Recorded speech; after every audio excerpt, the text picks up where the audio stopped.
ಸ್ನೇಹಿತರೆ ನಮಸ್ಕಾರ. ನಾನು ರವೀಂದ್ರ ಜೋಶಿ. ಸೋಮವಾರದ ಮೊದಲ ಸಂಚಿಕೆಗೆ ಸ್ವಾಗತ. ಇವತ್ತಿನ ಮೊದಲ ಸಂಚಿಕೆಯನ್ನು ಅತ್ಯಂತ ಹೃದಯ ವಿದ್ರಾಕವಾದಂಥ, ಮನಕಲಕುವಂತಹ, ಅಷ್ಟೇ ರೋಚಕವಾದ ತಿರುವು ಪಡೆದಂತಹ ರಾಜಕೀಯ ವಿದ್ಯಮಾನದಿಂದ ಕೂಡಿದಂಥ ಒಂದು ದೇಶದ ಘಟನೆಯನ್ನು ಹೇಳ್ತೀನಿ. ಅಲ್ಲಿಂದ ಸೋಮವಾರದ ಸಂಚಿಕೆಗಳನ್ನು ಪ್ರಾರಂಭ ಮಾಡೋಣ. ಸ್ನೇಹಿತರೆ, ನಿಮಗೆ ಬಹುಶಃ ನೆನಪಿದೆ ಅನ್ಕೋತೀನಿ, 2022ರಲ್ಲಿ ನಡೆದ ಘಟನೆ ಇದು. ಸೆಪ್ಟೆಂಬರ್ 16, 2022. ಏನು ಅಷ್ಟು ಹಳೆ ಸುದ್ದಿ ಹೇಳ್ತಾ ಇದ್ದೀರಿ, 4 ವರ್ಷದ ಹಿಂದಿದ್ದು ಅನ್ಕೋಬೇಡಿ. ಇವತ್ತಿಗೂ ಅದು ಸಕಾಲಿಕ ಆಗಿರೋದ್ರಿಂದ ಅದನ್ನು ಇಲ್ಲಿ ಪ್ರಸ್ತಾಪ ಮಾಡ್ತಾ ಇದ್ದೇನೆ. ಆ ತರುಣಿಯ ಹೆಸರು ಮೆಹಜಾ ಅಮೀನಿ ಅಂತ. ಸ್ಫುರದ್ರೂಪಿಯಾದಂಥ ತರುಣಿ, ಬದುಕಿನ ಬಗ್ಗೆ ಇನ್ನಿಲ್ಲದ ಹಾಗೆ ಕನಸುಗಳನ್ನು ಕಟ್ಟಿಕೊಂಡಂಥ ಯುವ ಹೃದಯ. ಅಂಥ ಒಬ್ಬ ತರುಣಿಯನ್ನು ಧರ್ಮಾಂಧತೆಯ ಹೆಸರಿನಲ್ಲಿ, ಮಾರಲ್ ಪೊಲೀಸಿಂಗ್ ಹೆಸರಿನಲ್ಲಿ ಇರಾನ್ ಪೊಲೀಸರು ಎತ್ತಾಕೊಂಡು ಹೋಗ್ತಾರೆ. ಎತ್ತಾಕೊಂಡು ಆಕೆನ ಕರ್ಕೊಂಡು ಹೋಗಿ ಕಸ್ಟಡಿಯಲ್ಲಿ ಸಾಯಿಸ್ತಾರೆ. ಯಾವ ರೀತಿಯ ಬರ್ಬರತೆಯನ್ನು ಆಕೆ ಮೇಲೆ ಮರಿತಾರೆ ಅಂತಂದರೆ, ಆಕೆ ಅಲ್ಲಿಯೇ ಹಸು ನೀಗುವ ಸ್ಥಿತಿ ಆಗುತ್ತೆ. ಕೋಮಾಗಿ ಹೋಗ್ತಾಳೆ, ಅಲ್ಲಿಂದ ಸತ್ತೋಗ್ಬಿಡ್ತಾಳೆ. ಆಕೆ ಮಾಡಿದ ತಪ್ಪೇನು?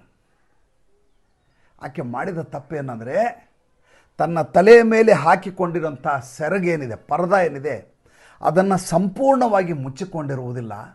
ಒಂದಷ್ಟು ಆಕೆಯ ಗುಂಗುರು ಕೂದಲುಗಳು ಹಣೆಯ ಮೇಲೆ ನವಿರಾಗಿ ಆಡ್ತಾ ಇರ್ತವೆ.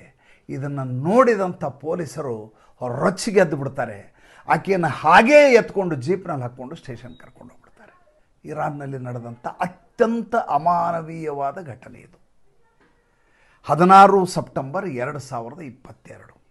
ಯಾವಾಗ ಮೆಹಜಾ ಅಮೀನಿ ಲಾಕಪ್ ಡೆತ್ ಆಯಿತು ಅಂತ ಗೊತ್ತಾಗುತ್ತೋ, ಒಳಗಡೆ ಇದ್ದಂಥ ರೋಷ ಇನ್ನಿಲ್ಲದ ಹಾಗೆ ದಾವಾನಲದಂತೆ ಹೊಚ್ಕೊಂಡ್ಬಿಡುತ್ತೆ ಇರಾನ್ನಲ್ಲಿ. ಯುವಕರು ಯುವತಿಯರು ಬೀದಿಗಿಳಿತಾರೆ, ತಮ್ಮ ತಮ್ಮ ಪರದಾಗಳನ್ನು ಸರ್ಕಲಲ್ಲಿ ಹಾಕ್ತಾರೆ, ಬೆಂಕಿ ಹಚ್ತಾರೆ, ಇನ್ನಿಲ್ಲದ ಹಾಗೆ ಸರ್ಕಾರದ ವಿರುದ್ಧ ಘೋಷಣೆಗಳನ್ನು ಕೂಗ್ಲಿಕ್ಕೆ ಶುರು ಮಾಡ್ತಾರೆ. ಗೃಹ ಯುದ್ಧ, ನಾಗರಿಕ ಯುದ್ಧ ಶುರುವಾಗುತ್ತೆ. ನಿಯಂತ್ರಣಕ್ಕೆ ತರಲಿಕ್ಕೆ ಸರ್ಕಾರದ ಕೈಲಿ ಆಗೋದೇ ಇಲ್ಲ. ಕಂಡಲ್ಲಿ ಗುಂಡು ಹೊಡಿತಾರೆ, ಎಷ್ಟೋ ಜನ ಗಾಯಾಳುಗಳಾಗ್ತಾರೆ, ಎಷ್ಟೋ ಜನ ಸತ್ತು ಹೋಗ್ಬಿಡ್ತಾರೆ. ಇನ್ನಿಲ್ಲದ ಹಾಗೆ ಚಿತ್ರಹಿಂಸೆಯನ್ನು ಪ್ರತಿಭಟನೆಕಾರರ ಮೇಲೆ, ಚಳುವಳಿಕಾರರ ಮೇಲೆ ಕೊಡಲಿಕ್ಕೆ ಶುರು ಮಾಡ್ತಾರೆ. ಚಳುವಳಿಕಾರರು ಬಗ್ಗೋದಿಲ್ಲ. ಇಂಥ ಧರ್ಮಾಂಧತೆಯ ವಿರುದ್ಧ ನಮ್ಮ ಹೋರಾಟ. ಇಂಥ ಇಸ್ಲಾಂ ಧರ್ಮದ ಹೆಸರಿನಲ್ಲಿ ಸರ್ಕಾರ ಮಾಡ್ತಿರೋಂಥ ಸರ್ಕಾರ ಕೆಳಗಿಳಬೇಕು. ನಮಗೆ ಸ್ವಾತಂತ್ರ್ಯ ಲಭ್ಯ ಆಗಬೇಕು.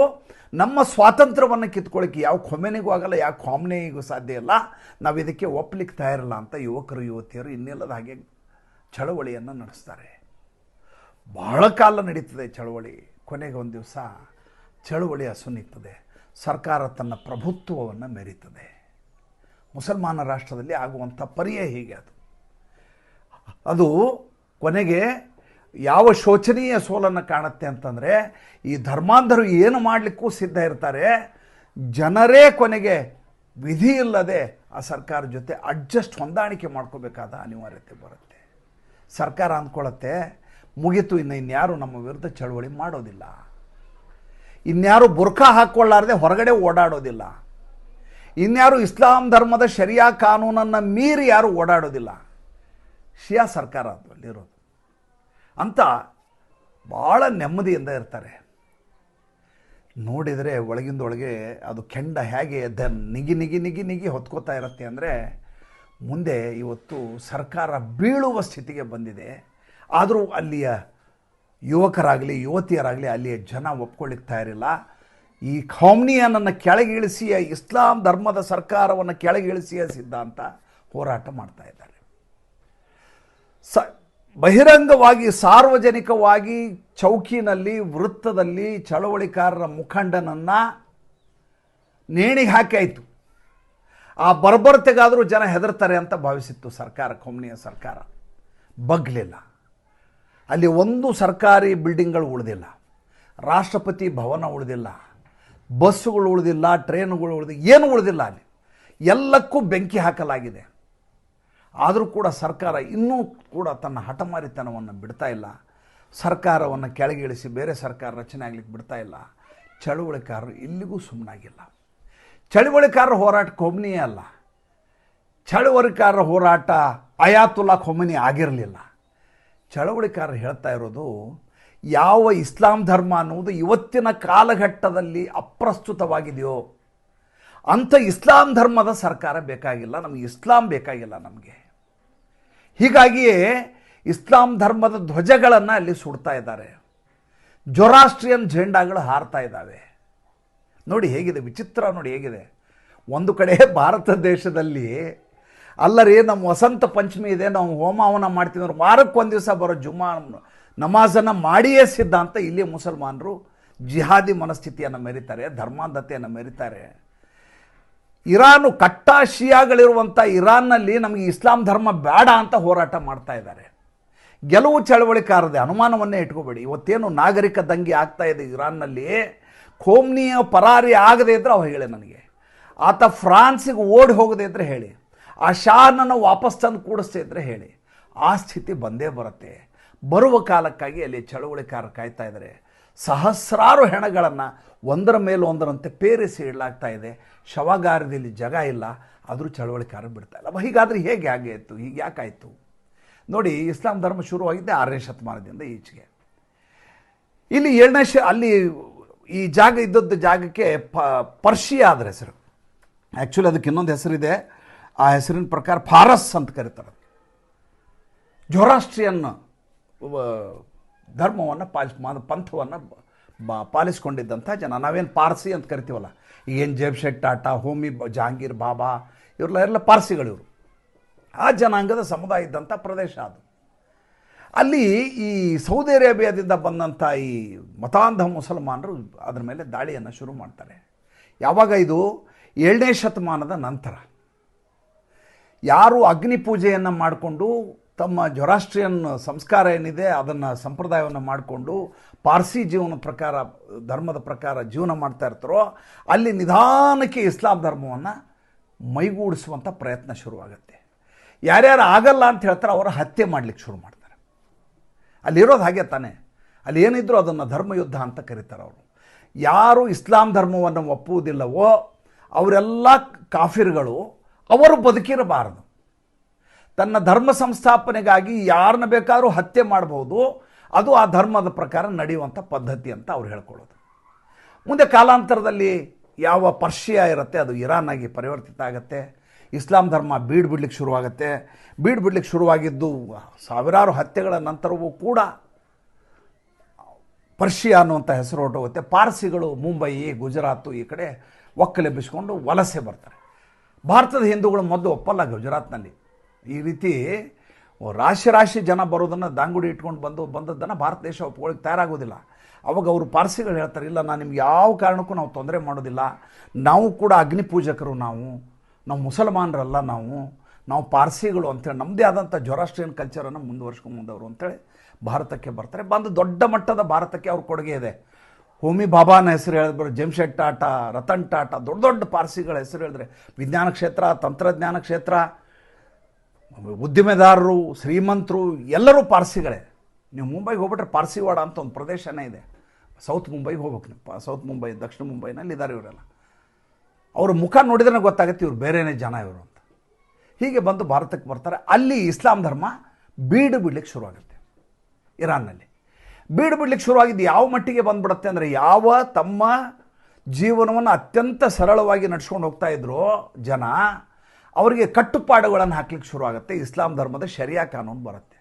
ಹೊರಗಡೆ ಓಡಾಡೋ ಹಾಗಿಲ್ಲ, ಒಬ್ಬ ಬುರ್ಕ ಹಾಕ್ಕೊಂಡು ಹೊರಗೆ ಓಡಾಡ್ತಾ ಇದ್ರು, ಜೊತೆಗೆ ಒಬ್ಬ ಪುರುಷ ಇರಬೇಕು, ಆತ ಪರಪುರುಷನಾಗಿರಬಾರ್ದು, ಗಂಡನೇ ಆಗಿರಬೇಕು, ಆಕೆ ಬೇರೆ ಕಡೆ ಉದ್ಯೋಗ ಮಾಡುವ ಹಾಗಿಲ್ಲ, ಸಾರ್ವಜನಿಕವಾಗಿ ಕಾಣಿಸುವ ಹಾಗಿಲ್ಲ, ಏನೇನಿದಾವೆ ಎಲ್ಲ ಅಪಸವ್ಯಗಳು ಅಲ್ಲಿ ಬೇಡ್ಬಿಡ್ತವೆ.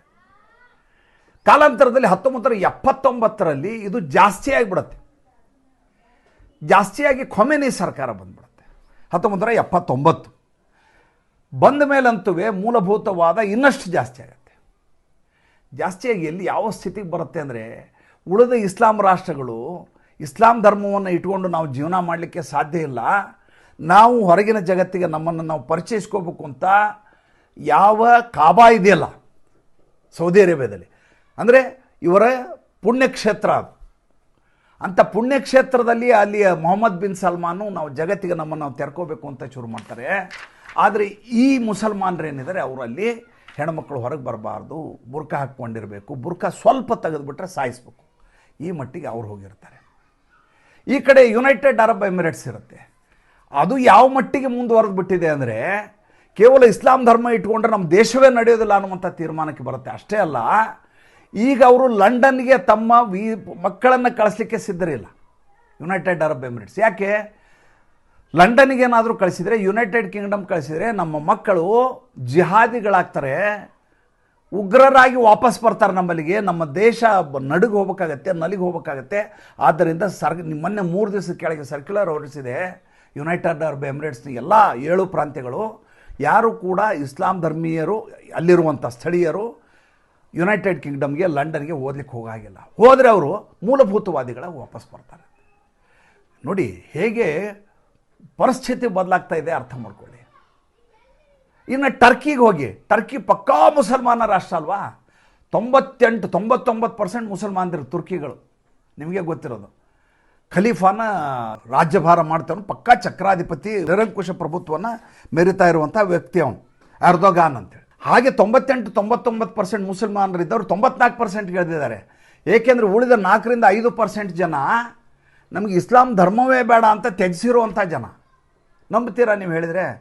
ಅದು ಬಿಟ್ಬಿಡಿ, ಪಾಕಿಸ್ತಾನಕ್ಕೆ ಬನ್ನಿ, ಎಕ್ಸ್ ಮುಸ್ಲಿಮ್ ಅನ್ನುವಂಥ ಸಮುದಾಯದ ಸಂಖ್ಯೆ 5 ಲಕ್ಷ ಜನ. ನಮಗೆ ನಿಮ್ಮ ಈ ಶರಿಯಾ ಕಾನೂನೇ ಬೇಡ ನಮಗೆ ಅಂತೇಳಿ ಆ ಮಟ್ಟಿಗೆ ಬದಲಾವಣೆ ಬೇರೆ ಬೇರೆ ದೇಶಗಳಲ್ಲಿ ಆಗ್ತಾ ಇದೆ. ಇಂಡೋನೇಷ್ಯಾಗೆ ಬನ್ನಿ, ಬೆಳಗ್ಗೆ ಎದ್ರೆ ನಿಮಗೆ ವೆಂಕಟೇಶ ಸುಪ್ರಭಾತ ಕೇಳಿಸ್ತದೆ ದೇವಸ್ಥಾನದ ಒಳಗಡೆ ಲೌಡ್ ಸ್ಪೀಕರಲ್ಲಿ. ಮನೆ ಎದುರುಗಡೆ ರಂಗೋಲಿ ಇರ್ತದೆ, ದೇವಸ್ಥಾನಕ್ಕೆ ಹೋದ್ರೆ ಖುಷಿಯಾಗಿಬಿಡುತ್ತೆ. ಅಲ್ಲಿ ರೂಪಾಯಿ ಅಂತ ನೋಟಿನ ಹೆಸರು, ಅದರ ಮೇಲೆ ಲಕ್ಷ್ಮಿಯ ಚಿತ್ರ ಇದೆ. ಅವ್ರ ಪಕ್ಕ ಹಿಂದೂ ಧರ್ಮಕ್ಕೆ ಫಾಲೋಯರ್ಸ್ ಆಗ್ತಾ ಇದ್ದಾರೆ ಇಂಡೋನೇಷ್ಯಾದಲ್ಲಿ. ನಿಮ್ಗೆ ಯಾವುದು, ಟ್ಯುನೇಷಿಯಾ ಅಂತ ಒಂದು ರಾಷ್ಟ್ರ ಇದೆ, ಪುಟ್ಟ ರಾಷ್ಟ್ರ, ಸಂಪೂರ್ಣವಾಗಿ ಇಸ್ಲಾಂ ಮುಕ್ತ ಆಗಿರುವಂಥ ರಾಷ್ಟ್ರ, ಸೆಕ್ಯುಲರ್ ರಾಷ್ಟ್ರ ಅಂತ ತಮ್ಮನ್ನು ತಾವು ಅವರು ಕರ್ಕೋತಾ ಇದ್ದಾರೆ. ಸೌದಿ ಅರೇಬಿಯಾ ಹಾಗಾಗಿದೆ, ಯುನೈಟೆಡ್ ಅರಬ್ ಎಮಿರೇಟ್ಸ್ ಹಿಂಗಾಗಿದೆ, ನಿಮಗೆ ಇಂಡೋನೇಷ್ಯಾ ಪರಿಸ್ಥಿತಿ ಹೇಳಿದೆ, ಟ್ಯುನೇಷಿಯಾ ಪರಿಸ್ಥಿತಿ ಹೇಳಿದೆ. ಭಾರತ ಮಾತ್ರ ಇನ್ನಿಲ್ಲದ ಹಾಗೆ ಜಿಹಾದಿ ಮನಸ್ಥಿತಿಯನ್ನು ಮುಂದುವರ್ಸ್ಕೊಂಡು ಹೋಗುತ್ತೆ. ಡಾಕ್ಟ್ರುಗಳು ಇಲ್ಲಿ ಟೆರರಿಸ್ಟ್ಗಳಾಗ್ತಾ ಇದ್ದಾರೆ. ಹರಿಯಾಣದ ಯೂನಿವರ್ಸಿಟಿ ಕತೆ ನಿಮ್ಗೆ ಗೊತ್ತಿದೆ, ಅಲ್ಫಲಾ ಯೂನಿವರ್ಸಿಟಿದು. ಈ ರೀತಿಯದಾದಂಥ ಬದಲಾವಣೆ ನಡೀತಾ ಇದೆ.